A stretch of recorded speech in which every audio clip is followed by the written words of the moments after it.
O jornalista vê, escuta e conta.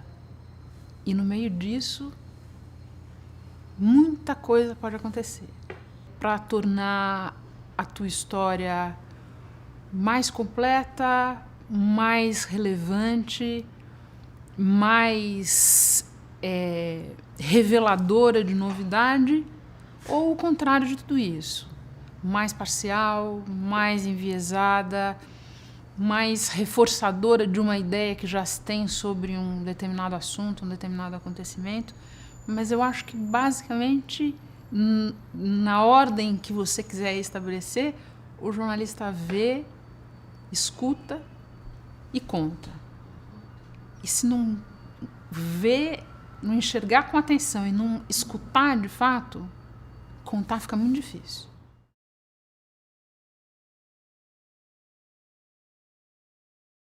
Eu acho que essa é uma discussão, pelo menos, tão antiga quanto a peça do Ben Jonson, né? O melhor jornalismo, se você está, de fato, nos melhores momentos, o jornalismo pode contar uma versão mais completa possível de um evento, sobre um personagem, sobre um acontecimento, mas sempre filtrada por um ponto de vista de quem escreve, de quem grava, de quem registra, de uma determinada publicação, de um determinado veículo. Sempre vai ter esse pressuposto. Sempre.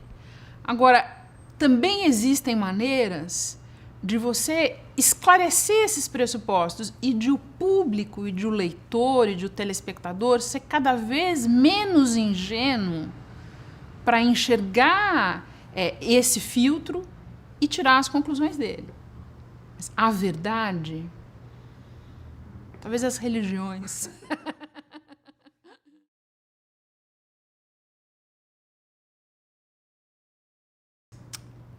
Eu nunca fui uma daquelas pessoas que tem clareza enquanto criança, clareza enquanto adolescente do que queria fazer. Meus pais não são jornalistas, mas eles sempre foram muito bons leitores. E eu sempre penso que essa é uma das grandes coisas pelas quais eu tenho a agradecer a eles. Então, na minha casa, sempre tinha jornal. E meu pai estava sempre lendo o jornal e comentando o jornal.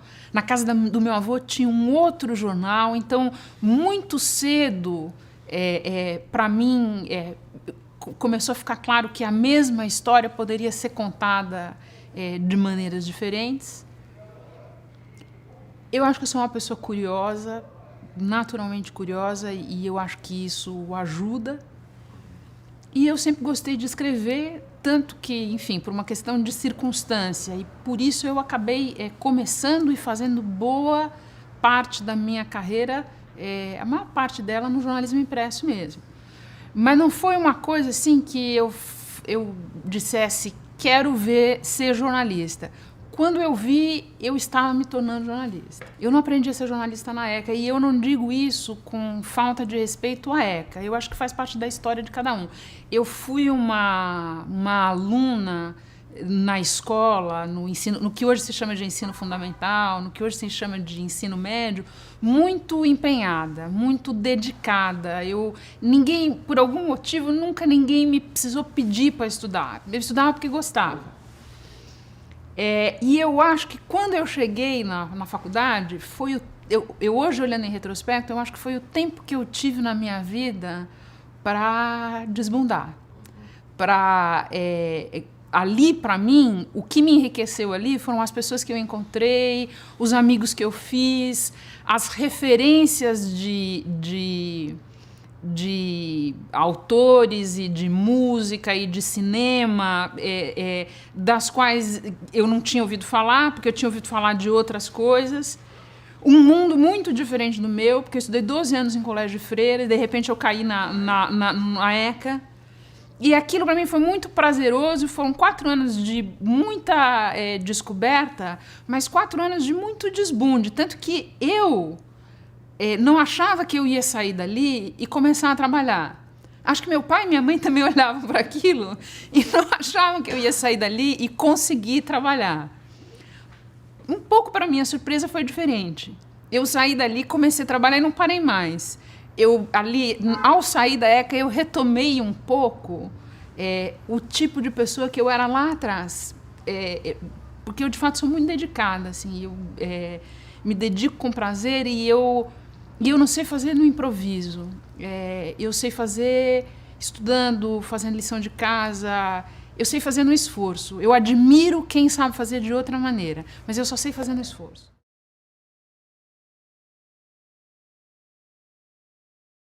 A peça pega ali um momento de nascimento dos jornais e a peça faz uma leitura irônica e de uma crítica muito ácida ao fato de, naquele momento, a informação ter se transformado numa mercadoria. Aquilo é visto como uma coisa negativa. Tem um olhar muito crítico, né? Aquela ideia de, olha, e aqui então as notícias chegam, elas são compartimentadas, elas são catalogadas e elas são vendidas como uma mercadoria. A leitura crítica naquele momento era essa, porque os jornais estavam se estabelecendo e, ao longo de séculos, a informação ela evoluiu como uma mercadoria muito importante.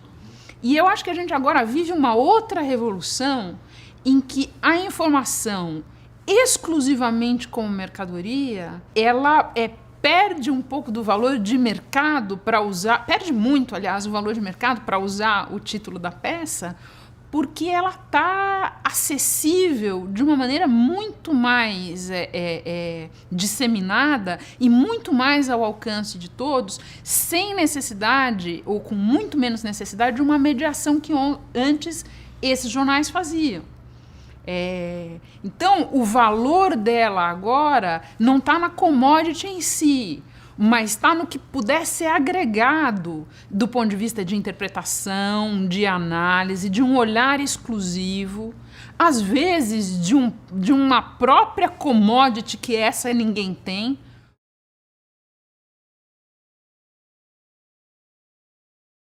O furo é uma coisa cada vez mais difícil de você atingir, mas ele continua sendo o sal da terra, né? É como uma vez o Hélio Gaspari disse, olha, uma definição de notícia, perguntaram para ele, ele falou assim, olha, definição de notícia eu não sei, mas quando passa uma na minha frente eu sei reconhecer. Você poderia falar algo parecido sobre o furo, você sabe reconhecer, né? E aquilo é o sol da terra, continua sendo sol da terra, mas no mais das vezes a informação commodity perdeu o valor. O valor agora está no que você puder agregar a ela, cada vez mais, né?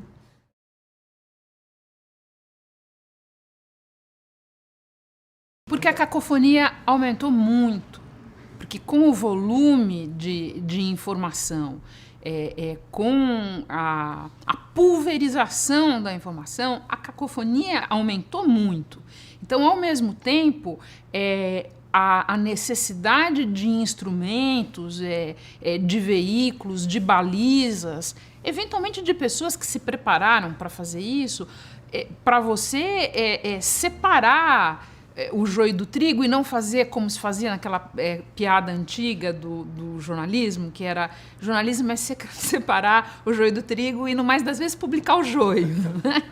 Mas você encontrar um sentido para isso. Porque tem isso também, muita informação não significa necessariamente que você está mais bem informado. Saiu um artigo no Guardian dias atrás, sensacional, que defendia o seguinte, olha, a gente já descobriu os males que o excesso de comida pode fazer, mas a gente ainda vai descobrir os males que o excesso de informação não interpretada, não digerida, não explicada pode fazer para o seu cérebro, inclusive de diminuir a tua capacidade de entender em profundidade, porque tanta coisa...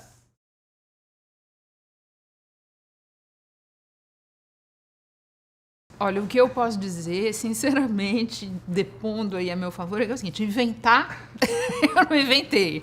Ao contrário lá da peça, que algumas eu não inventei, mas tem alguns momentos de baixa noticiosa, em que podem ser dias, podem ser semanas, em que o teu critério do que é relevante o suficiente para estar ali, ele se torna mais elástico. Vou falar especificamente no caso da política. Uma determinada articulação, um determinado episódio daquilo que a gente poderia qualificar como micropolítica, um personagem menor que em condições normais não passaria da nota de corte, não estaria ali, acaba entrando. E se a gente pensar, existe também o fenômeno contrário. Eu fiz primeira página da Folha durante muitos anos e sempre me impressionou muito. Ali, fazendo a primeira página, você aprende como o conceito de importância e de relevância é um conceito não só relativo, como comparado. Esta semana eu tive um exemplo disso. A gente estava lá na redação da Globo News, segunda-feira foi o dia... aquele dia específico foi o dia dos atentados em Boston. E tarde da noite morreu a Cleide Diáconis. E a gente comentou lá na redação, ela é uma tremenda atriz. Num dia, aspas, normal, a gente possivelmente daria uma reportagem maior, que de alguma maneira resgatasse melhor a carreira dela. Certo que vai ter uma série de programações especiais, tudo isso, mas ali naquele momento a gente faria uma coisa maior. Mas tinha Boston. Então, Cleide Diáconis foi um registro pequeno. Significa que ela não teve importância? Não. Significa que a importância, ou as importâncias, a importância é uma ciência comparada também. Eu sempre pensei isso. O que aconteceu no 11 de setembro e que não foi o 11 de setembro em Nova York, foi para o oblívio.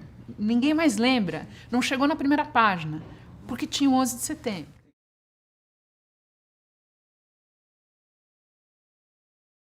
Você decidiu que vai e como vai, né? Essa feitura de primeira página, ela varia muito de publicação para publicação.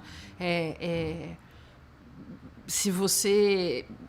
E hoje em dia essa discussão é engraçada, que ela é uma discussão que ela está ficando cada vez mais datada à medida que os jornais passam por uma crise imensa que ameaça a sobrevivência deles. Mas é você decidir ali no cardápio do dia e à luz do tipo de publicação que você faz, o que é que emplaca a primeira página, o que é que você tem de melhor. E daí é muito engraçado porque os critérios se misturam.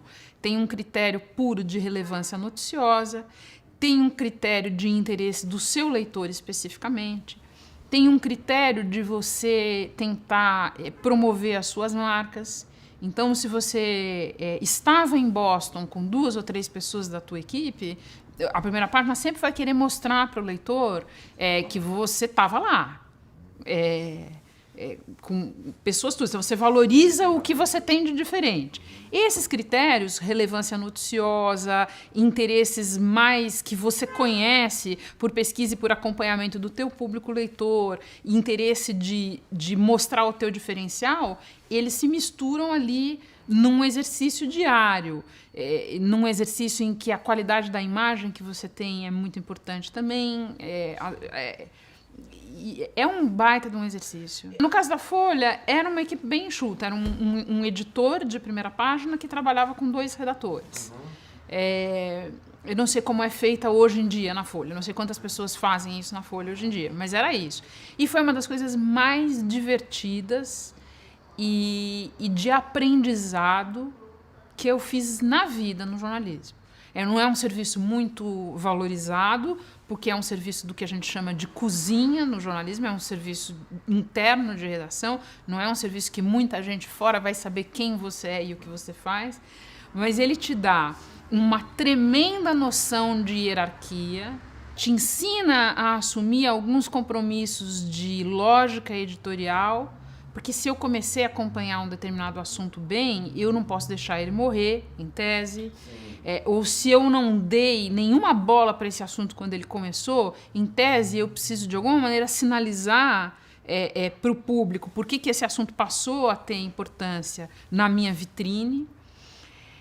Você aprende a lidar com os jornalistas, porque o jornalista está apresentando a mercadoria dele. Então, ele tem que te convencer que aquilo é novo. E para você poder discutir com ele sobre o grau de novidade daquilo, ou se ele está te enrolando e não tem novidade nenhuma, você precisa ser um acompanhador de noticiário mais atento do que você era quando você exercia outras funções. Porque se você está fazendo uma coisa específica, se você está cuidando de política, ou cuidando de economia, ou cuidando de esporte, pelo menos em determinados momentos você pode se permitir o luxo de acompanhar bem o teu assunto e de acompanhar de uma maneira mais ligeira os outros. Se você está fazendo a primeira página e você não quer ser enrolado, você precisa acompanhar os assuntos todos, ou os mais importantes, de uma maneira razoavelmente profunda, para você ter como discutir com as pessoas. Você está dizendo que o Copom está fazendo isso pela primeira vez, mas a ata da reunião passada já sinalizava que, etc. É um tremendo aprendizado. É um tremendo aprendizado. Tanto que eu fui da primeira página para ser ombudsman. E eu acho que a primeira página me ajudou muito a fazer o outro trabalho, que também foi uma baita de uma descoberta, que eu também precisei reinventar a minha roda pessoal, aprender um monte de coisa, mas de alguma maneira o trabalho da primeira página me preparou para isso.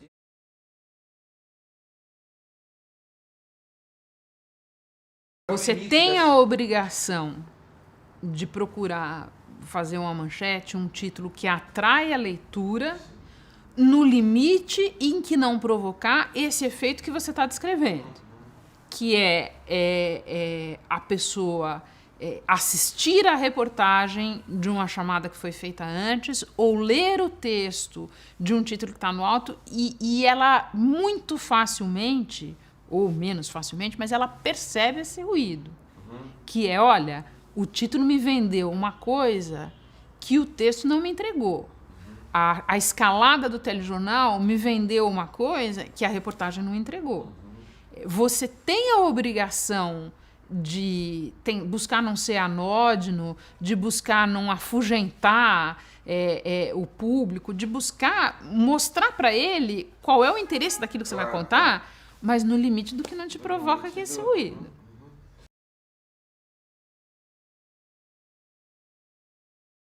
No Brasil, você teve algumas experiências, tem algumas ainda, mas grande jornal de circulação nacional que fez essa aposta lá atrás, porque a Folha instituiu o Ombudsman no final da década de 80, e com todos os percalços, momentos melhores, momentos piores e tudo mais, crises entre o Ombudsman e a redação, porque aconteceram várias, o jornal apostou em manter isso. Então, do ponto de vista do ineditismo lá na época e da continuidade, a experiência da Folha é única entre os grandes no Brasil.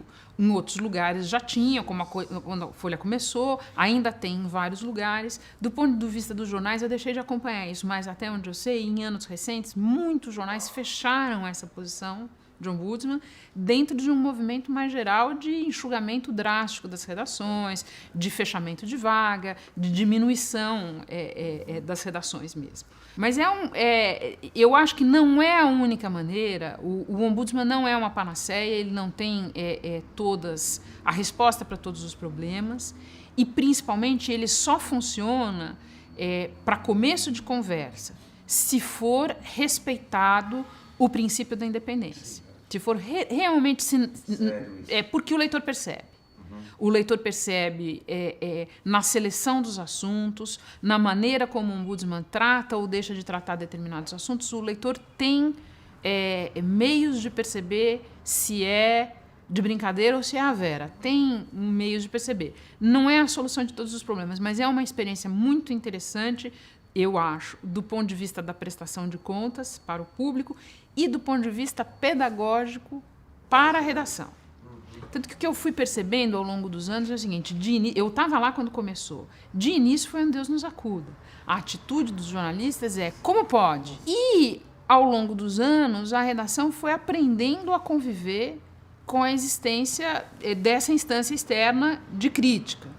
E uma coisa que eu reparei no período que eu estava lá, que é o seguinte, a ponto de que era mais fácil você lidar e criticar pessoas que já estavam na Folha há muito tempo, que de alguma maneira sabiam como o jornal funcionava, do que os que tinham chegado de um outro lugar onde não existia essa função. Como é que pode?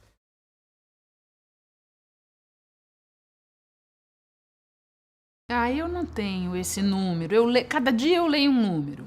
Eu leio o número dos 5 anos, dos 10 anos. Eu tenho a impressão de que qualquer tentativa da gente fechar um número, ela tem um outro problema. Eu acho que ele não vai acabar ao mesmo tempo em todos os lugares. Eu acho que por características de cada mercado, de cada país, características econômicas, de escolaridade da população, ele não vai acabar ao mesmo tempo em todos os lugares. Não é à toa que nos Estados Unidos, onde a evolução do meio digital se deu, obviamente, antes e de maneira mais rápida, os jornais sofreram um baque antes do baque que agora se sente em outros lugares. E, inclusive, no momento em que os jornais dos Estados Unidos estavam sentindo o seu baque de maneira mais pesada, você pegava determinados mercados emergentes, países emergentes, em que a circulação de jornal papel estava até aumentando. Não significa que ela vai continuar aumentando. Eu acho que só indica que a gente falar vai morrer daqui a 5, o papel vai morrer daqui a 5, o papel vai morrer daqui a 10, que ele vai morrer, todo mundo sabe. E é menos importante, eu acho, a gente saber exatamente quando vai morrer, do que a gente adquirir cada vez mais a consciência de que o nosso negócio não é o papel, o nosso negócio é a informação. E como trabalhar essa informação para, voltando ao início da nossa conversa, ela não ser uma commodity que cai de valor progressivamente e um produto agregado com outros valores que tem como sobreviver, tem como se fazer necessário.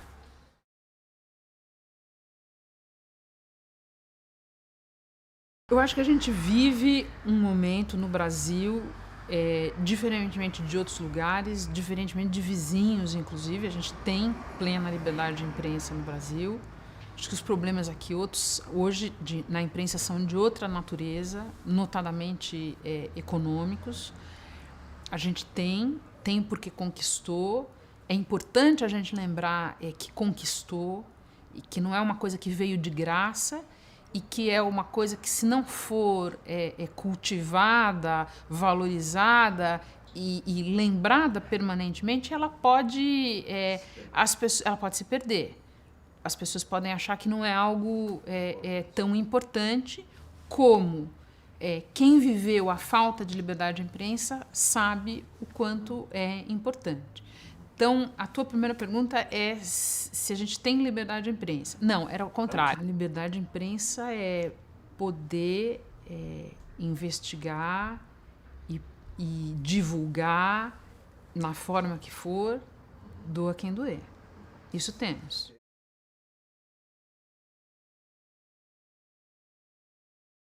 Quanto mais sozinho, menos filtro, né? E o filtro, ele é importante como, pelo menos, não vou dizer uma garantia, mas como uma tentativa de qualidade.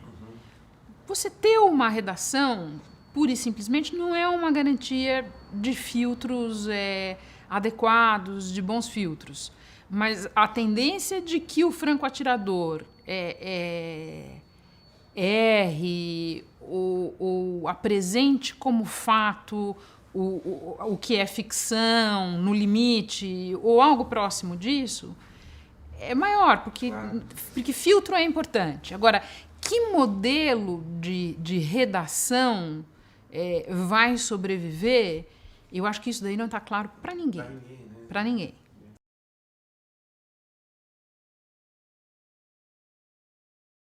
Eu acho que tem uma equação na relação jornalista-fonte que é sempre muito delicada de você equalizar, que é uma equação que tem 2 elementos, que é o elemento do acesso ou da proximidade, tá?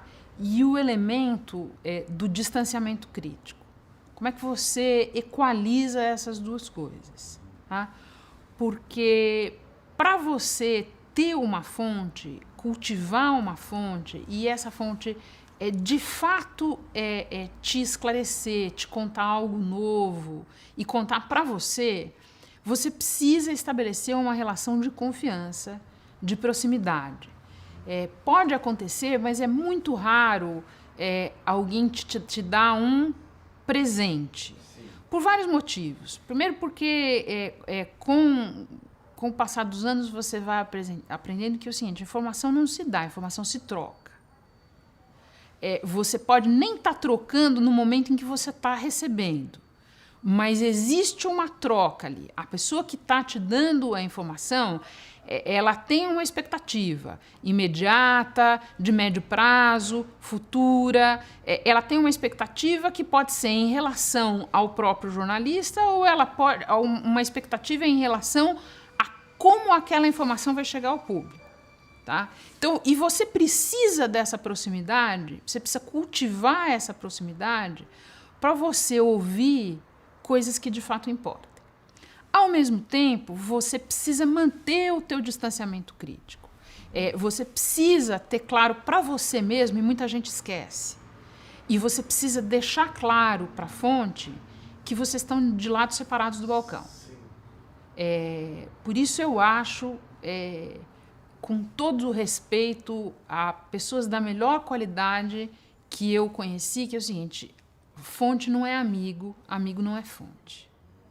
E isso precisa estar muito bem claro, porque em algum momento os interesses vão se separar. Se eles não se separarem, tem alguma coisa muito errada. Então, eu acho que essa é a grande equação. Como é que você faz isso? Como é que você se aproxima? Como é que você conquista a confiança? Porque existem combinados, é como na relação entre as pessoas, existem combinados. E os combinados, acredito eu, precisam ser respeitados. Mas o teu interesse não é o mesmo da fonte. Não adianta você dar o braço para a fonte e achar que juntos vocês vão fazer uma coisa sensacional, porque não é o mesmo interesse. Então, isso eu acho que é uma coisa importante. A outra coisa importante, eu acho que você cultivar o leque mais plural e amplo possível de fontes que você conseguir. Eu sempre tive uma regra interna já há muitos anos, uma coisa que eu sempre digo para mim, que é o seguinte, a semana não pode acabar sem que eu converse com pessoas novas, sem que eu tenha pelo menos uma boa conversa com alguém que é uma fonte em potencial, que pode vir a se tornar uma fonte ou não, mas é uma fonte em potencial, uma pessoa nova. Por quê? Porque, para começo de conversa, se você conversa sempre com as mesmas pessoas e só com as mesmas pessoas, o retrato, a história que você vai montando para ver se você mesmo antes de contar, ela é viciada, muito viciada. Então, você precisa dar essa oportunidade para a sorte. Às vezes, eu fiz isso inúmeras vezes e não deu em nada. Mas você faz algumas vezes e isso rende. Tá? Então, eu acho que a segunda coisa, depois de equalizar essa situação, a proximidade, distanciamento crítico, é você procurar ouvir, escutar de fato o leque mais amplo possível de pessoas. A pior coisa que pode acontecer para o jornalista de política muito, mas eu acho que para o jornalista de maneira geral, é ele achar que ele já sabe e que ele não precisa ouvir o que uma determinada pessoa está contando para ele, até porque aquela pessoa, aspas, tem interesses. Todo mundo tem interesses. Como diz o Dr. House, todo mundo mente. Todo mundo mente. E quando não mente, omite. Você precisa ouvir as mentiras também. Porque é do conjunto daquilo que você escuta que você vai conseguir extrair alguma coisa que faça sentido, honestamente faça sentido para você e que você possa contar. Então, eu acho que a regra número 2 de ouro desse negócio da fonte é não desista de buscar um novo, não desista de ampliar o leque de pessoas que você está ouvindo, com quem você está conversando. Não chega na frente de uma pessoa e pensa, eu já sei tudo o que essa pessoa tem para dizer. Porque às vezes a gente não sabe.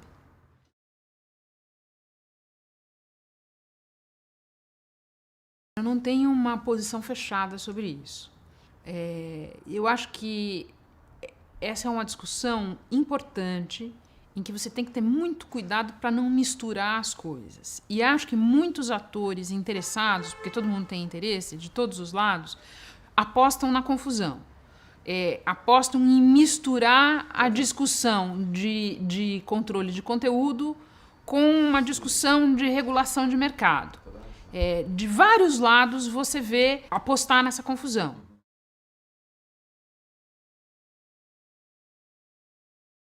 É um aspecto eletrônico, mas também não sejamos ingênuos, é um aspecto eletrônico, porque quem tem interesse nessa regulação por motivos políticos, e existe isso, tem clara noção que o meio eletrônico tem um alcance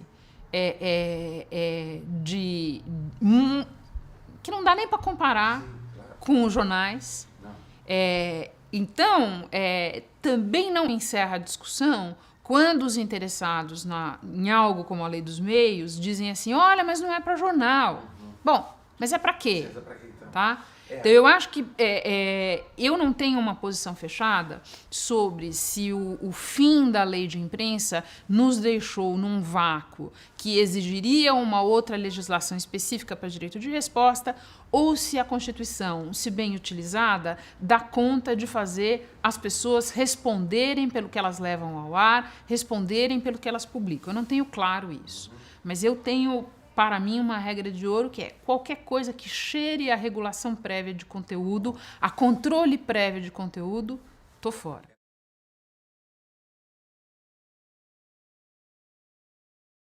Existem alguns veículos que já estão 100% na internet e que eles optaram por fazer eles próprios algum tipo de mediação. Veículos menores e tal, que fazem algum tipo de mediação na linha não publica tudo. Mas alguém lê antes de publicar. Mas isso são coisas pequenas.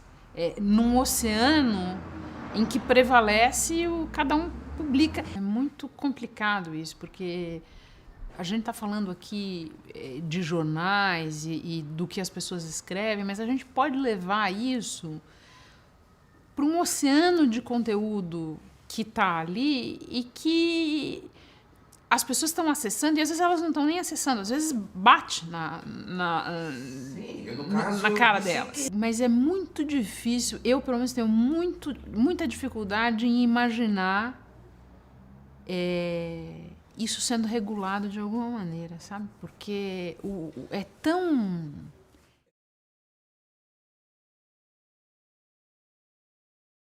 Eu ouço essa pergunta de duas maneiras.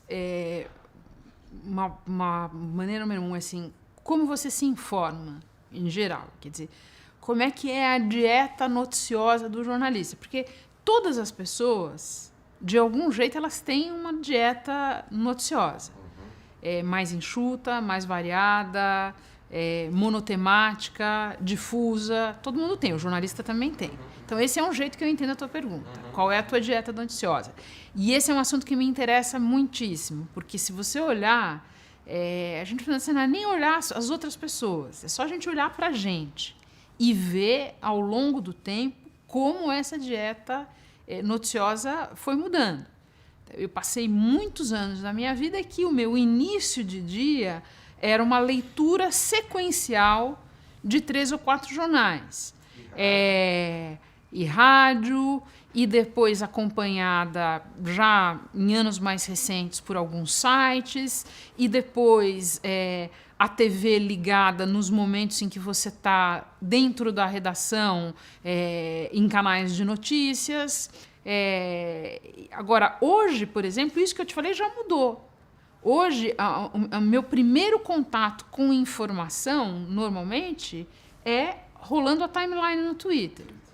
Porque tem pessoas que usam o Twitter primordialmente para escrever e para comentar coisas, mas tem outras pessoas, eu me encaixo nesse grupo, que usam o Twitter primordialmente para receber informação. Então, eu estou seguindo, basicamente, todos os serviços noticiosos e ou publicações nacionais e estrangeiras que de alguma maneira me interessam.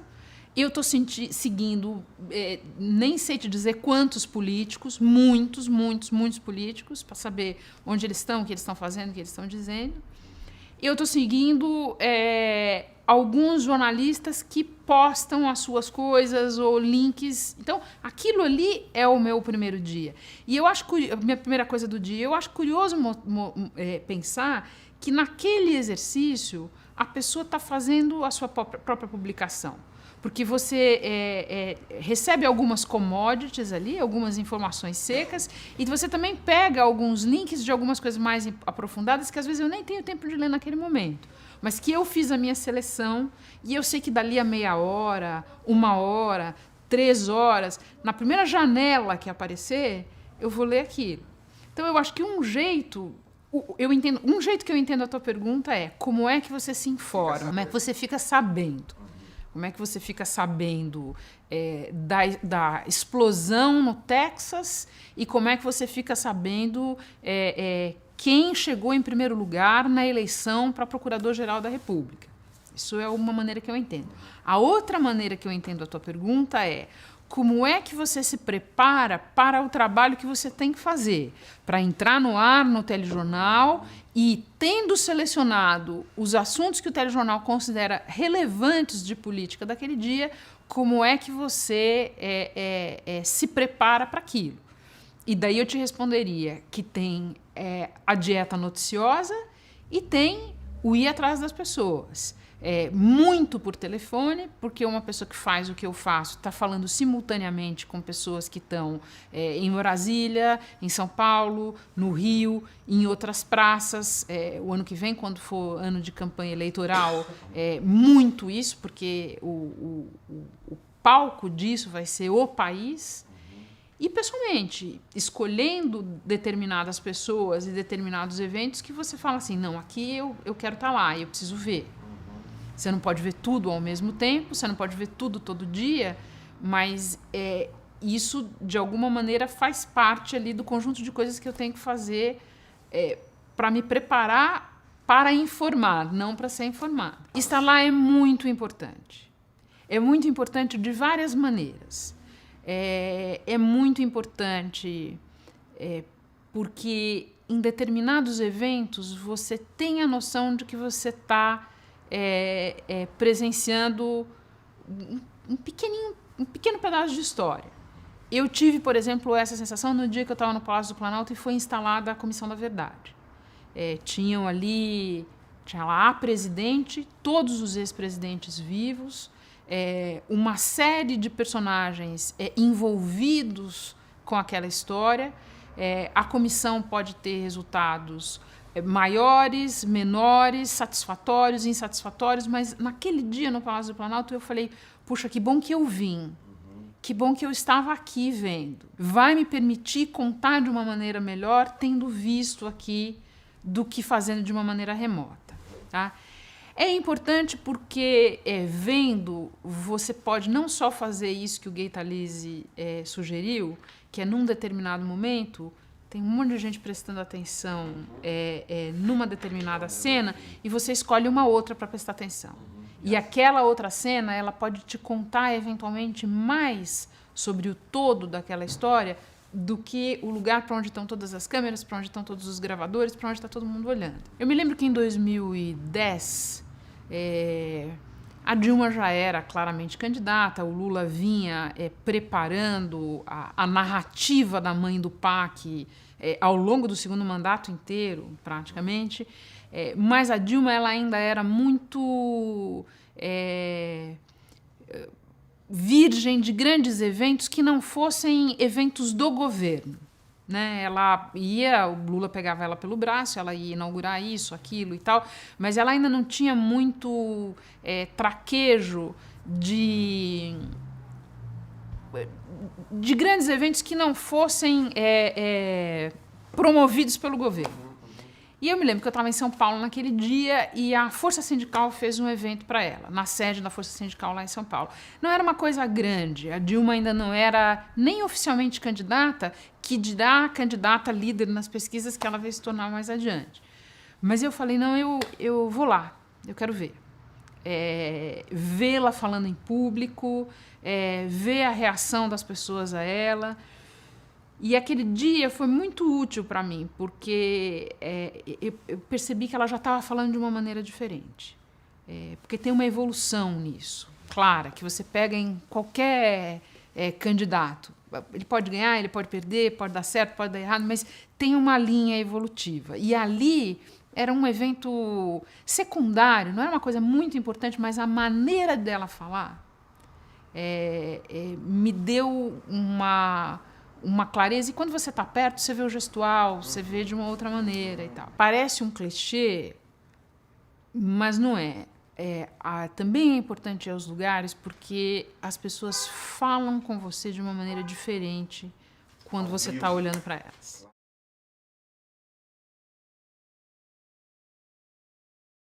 Bom, eu não posso falar pelos outros. Sim, mas na minha religião, off ainda existe. E off é respeitado. Se você combina, se você conversa com uma pessoa e existe um pressuposto, existe um combinado de que aquilo é em off, para mim, é claro, o off é respeitado, a menos que a situação evolua de uma maneira que você discuta com o seu editor, que você discuta com as pessoas que estão trabalhando com você e a situação evolua de uma maneira que, para você mostrar a veracidade da sua informação, para você legitimar a sua história, para você não ser exposto de uma maneira errônea,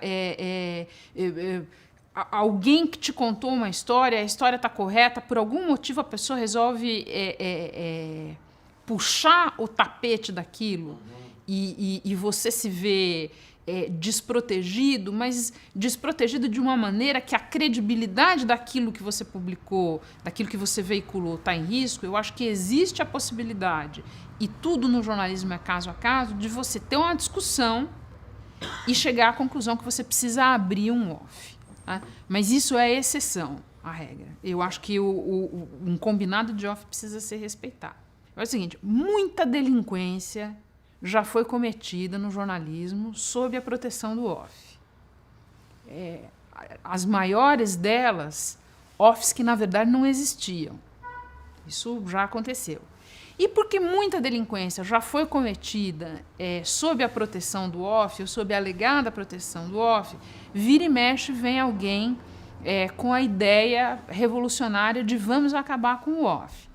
Só que daí as pessoas estão esquecendo de quantas histórias importantes, transformadoras, vieram à tona única e exclusivamente porque na origem delas existiu um off ou existiram offs que foram respeitados. O Watergate é só o exemplo mais célebre disso, mas a gente podia fazer uma lista aqui.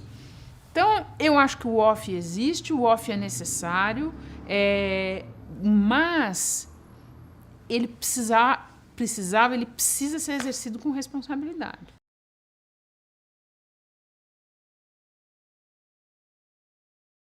Aí eu acho que existem duas situações. Se você ainda está na apuração da história, você pode simplesmente descartar esse off. Você não precisa abrir a fonte, você pode simplesmente descartá-lo. Mas se você já veiculou aquilo e de alguma maneira você foi induzido ao erro por um off falso, errôneo, eu acho que essa é uma das situações em que você pode ter uma discussão e chegar à conclusão que é para abrir. Porque tem uma situação que é muito complicada, que é o jornalista achar que ele precisa mentir para proteger o off.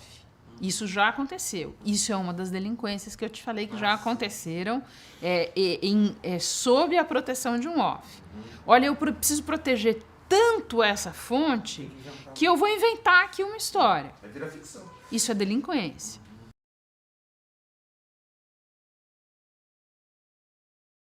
O mensalão desperta sentimentos fortes, né, nas pessoas. Contra e a favor da revelação, do julgamento e tal. eu me sinto muito afortunada de ter podido contar essa história. Porque muita gente queria contar essa história, muita gente batalhou para contar essa história. Eu batalhei muito, mas eu sei que tinha outras pessoas batalhando também. Então eu me sinto muito afortunada de ter podido contar. A situação das mesadas no Congresso, ela era conhecida de qualquer pessoa que cobrisse de perto o Congresso Nacional naquele momento. Uma das coisas mais divertidas quase que eu acompanhei ali nos meses que se seguiram foi o movimento das pessoas do governo ou apoiadoras do governo. Nunca ouvi falar de mesada. Imagina! As pessoas sabiam onde dividia a mesada. Por exemplo, um dos partidos mensaleiros ali, que recebiam, as pessoas era a voz corrente no Congresso no apartamento de qual deputado dividia. Todo mundo sabia. E daí vem aquela questão que muito leigo te pergunta, mas se sabia, por que não publicou?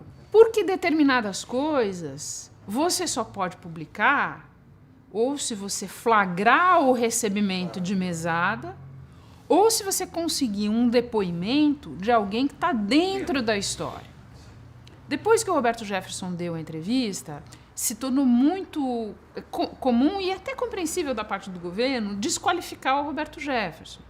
O que essas pessoas não gostam de lembrar é que o Roberto Jefferson era presidente de um partido da base, que pouco antes o Lula, ele mesmo, tinha jantado na casa do Roberto Jefferson para celebrar a presença do PTB ali nas negociações do governo, que o Roberto Jefferson negociava diretamente com o Zé Disseu. Você pode gostar ou não gostar daquela pessoa, daquele político, e evidentemente tudo que ele falou precisava ser submetido a escrutínio e foi. As pessoas talvez não se lembrem, mas o que provocou todo aquele tumulto de 2005 nasceu da entrevista do Roberto Jefferson, mas é que nas semanas e nos meses que se seguiram, as coisas foram acontecendo de uma maneira que a entrevista foi sendo corroborada ponto a ponto. As pessoas têm uma discussão sobre a palavra mensalão, que foi uma palavra que o Roberto Jefferson usou na primeira entrevista. Eu ouvia no Congresso falarem na mesada. A mesada. Olha, na mesada. Eu ouvia falar na mesada.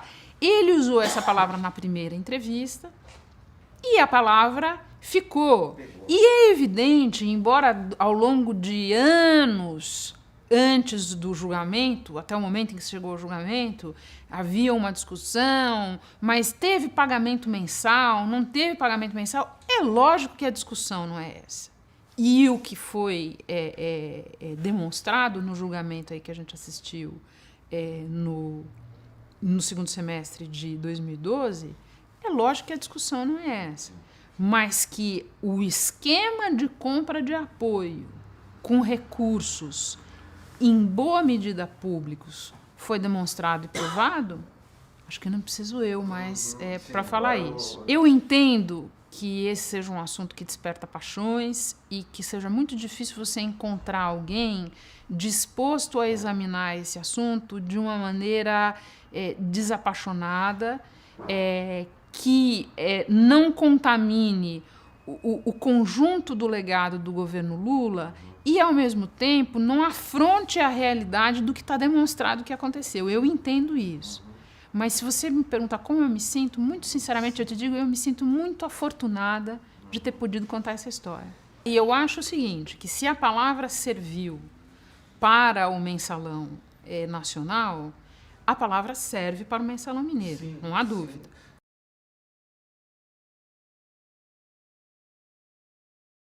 Primeiro, é irreversível. Primeiro, quando eu vejo as pessoas interessadas, porque todo mundo é interessado, mas normalmente quem vocaliza esse espanto com a transmissão, normalmente é porque se sentiu prejudicado pela decisão. Mas daí eu pergunto no mérito, por quê? Qual o problema? Ao longo desses...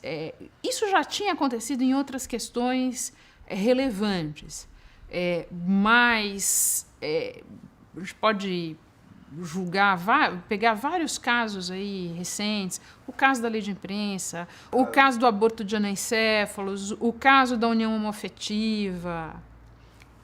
Você já tinha observado. Agora ficou mais claro por conta das dimensões desse julgamento, do número de réus, a história toda. Quando o julgamento começou, eu achei engraçado, eu conversava com colegas, as pessoas tinham muito receio de que o hermetismo da discussão no plenário prejudicasse o entendimento. E o que a gente viu na prática, e isso eu vi lá, porque eu assisti praticamente todas as sessões sentada no plenário ali, foram discussões de muita clareza.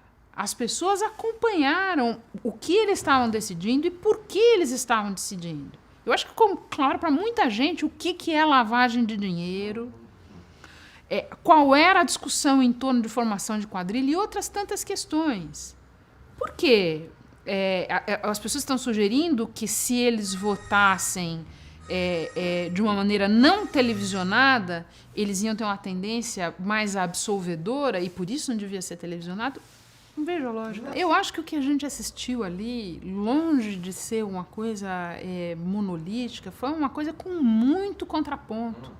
O revisor exerceu plenamente o papel de contraponto. Arregimentou apoios em determinadas questões. O relator, ele teve uma maneira, por vezes assim, até cansativa para ele mesmo, e para quem estava lá, de expor as coisas, mas é porque ele estava contando uma história. E foi uma coisa exaustivamente relatorial. Teve discussão no plenário, muita discussão no plenário. E, de alguma maneira, as pessoas acompanharam, elas não acompanharam só exibições individuais de conhecimentos desse ou daquele ministro. Elas acompanharam um debate acalorado e muitas vezes os jornalistas têm a tendência a ficar só na coisa do pessoal, não sei quem está bravo com não sei quem, determinado ministro não está falando com outro, mas as pessoas acompanharam um debate de mérito ali, de mérito. Eu acho que isso só contribui para o entendimento. Não existe nada de persecutório ou de cerceador de liberdade ou de cerceador de defesa, as quais defesas foram igualmente televisionadas.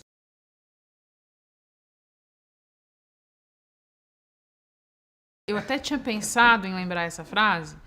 Eu acho que essa é uma frase, hoje se você falar essa frase, jornalismo é oposição, o resto é armazém de secos e molhados, no ambiente em que a gente vive, muito apaixonado de uma politização dessas questões, o risco de você ser interpretado de uma maneira burra e torta é enorme. Porque as pessoas vão dizer, olha, tá vendo? A mídia é a oposição, a mídia está contra o governo. Não é isso que o Milor está falando. Não. O que o Milor está falando, o que ele quer dizer com jornalismo e oposição é o seguinte, o jornalismo, ele é questionador por definição. O jornalismo a favor... É publicidade, não existe. O que não significa que você não tenha a obrigação de contar as histórias e de cobrir os poderes públicos e privados, porque esse é um outro exercício que a gente está menos aparelhado para fazer, que é o de cobrir o poder privado. Mas, enfim, não significa que você não tenha que reconhecer quando as coisas, os feitos, os acertos, o que dá certo. Mas significa que se você abandona uma atitude questionadora, se você abandona o foco em mostrar o que não está funcionando, o que não está sendo feito de maneira correta, você abdica da função primeira.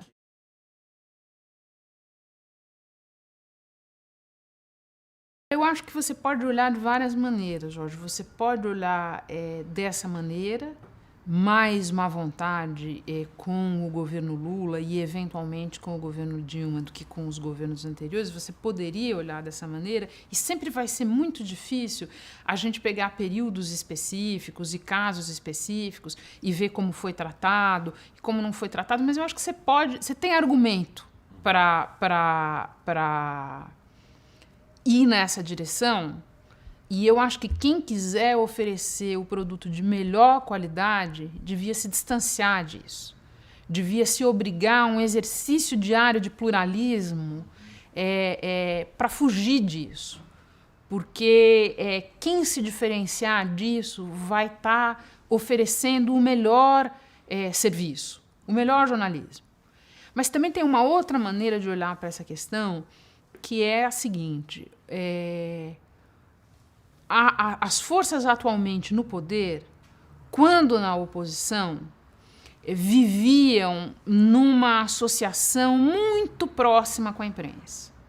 Pautavam a imprensa, alimentavam a imprensa de uma maneira até muito mais eficiente do que a oposição atual. Tá? Porque se a imprensa for esperar a oposição atual para ser alimentada de alguma maneira, pode esquecer, porque eles não sabem fazer esse serviço.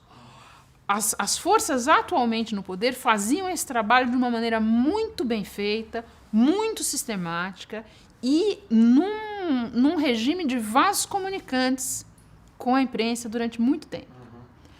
Uma vez no poder, eu não sei se esperava que essa harmonia, que esse entendimento de alguma maneira perdurasse, ou se tem um outro fator que é uma intolerância maior também.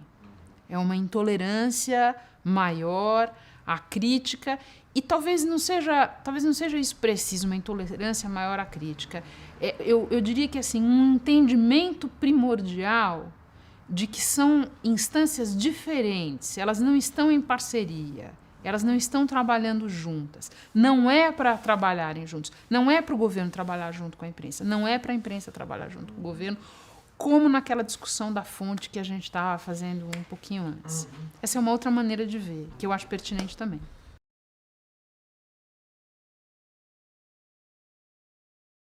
A tua pergunta é interessante porque, a esse respeito, eu acho que a gente vive um momento de transição complicado, no qual, também a esse respeito, ninguém enxerga direito para onde estamos indo. Porque a gente veio de um mundo que até recentemente imperava, em que nas principais publicações, nos principais veículos, sempre existiu ali uma regra que o jargão falava em separação igreja-estado. Né? Total separação. Você não sabia quem estava anunciando, o anunciante... Duas instâncias completamente separadas.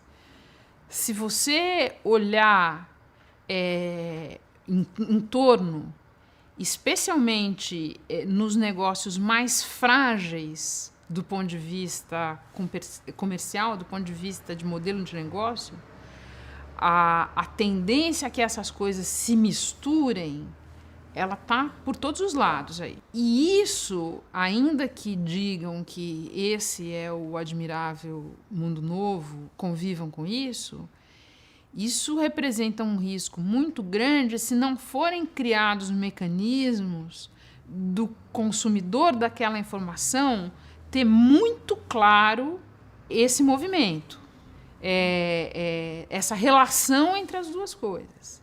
Porque, no mínimo, se a gente está evoluindo para um outro mundo em que não haverá tanta separação entre igreja e Estado, no mínimo, o público precisaria estar muito bem informado a esse respeito. E eu acho que a gente ainda está tentando descobrir como isso vai funcionar.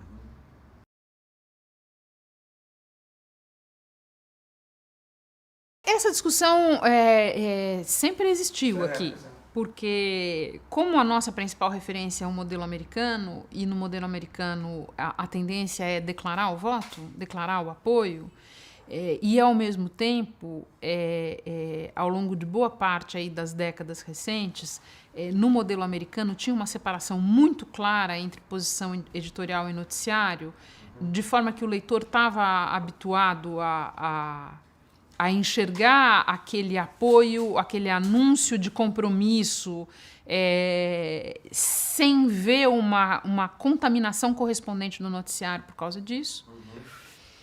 Aqui alguns fazem, outros não fazem, e quem não quis fazer, quem nunca quis fazer, alegava coisas como talvez o nosso leitor não esteja tão habituado, talvez o nosso público não esteja preparado para entender. Eu confesso que eu acho essa discussão um pouco perdida. Eu acho que existe a identificação editorial, é evidente, o público percebe, e que talvez o apoio explícito seja o melhor instrumento que você dá ao consumidor da informação para ele monitorar. Está apoiando esse lado, está apoiando essa candidatura? Então, agora eu tenho como fiscalizar como é que está o conteúdo noticioso. Mas isso é uma posição pessoal minha, numa discussão delicada em que eu acho que existem argumentos pertinentes para os dois lados. O viés do meu cupom, pessoal, é que é melhor abrir, mas eu acho que tem argumento para os dois lados.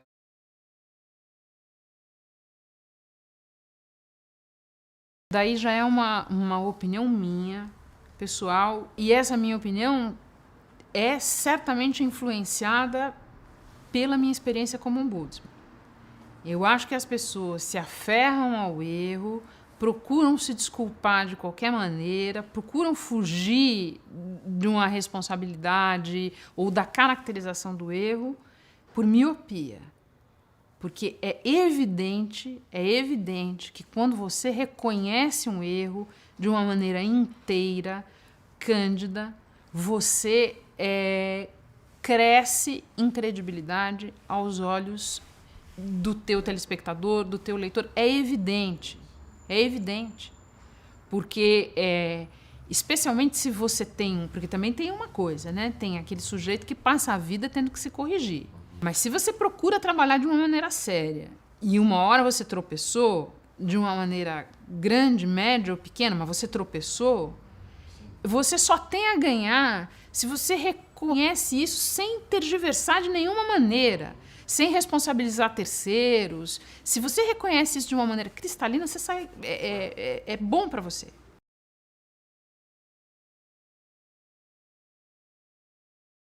Em princípio, 100%. Na realidade, é mais complicado do que isso e sempre envolve alguma dose de aposta. Não queria ser mal interpretada no uso da palavra aposta, mas sempre envolve, ou em determinados momentos envolve aquilo que em inglês a gente chama de close call. E você tem que, com base no teu discernimento, nos elementos que você tem, no juízo de terceiros, porque eu sempre tendo a achar que nessas horas você precisa envolver, não para se desresponsabilizar, mas para tomar uma decisão melhor, você precisa ouvir, envolver outras pessoas nessa decisão. Mas tem uma dose de close call aí, na qual, às vezes, você pode tropeçar, mesmo agindo com o melhor propósito, naquilo que você considera ser o teu melhor discernimento.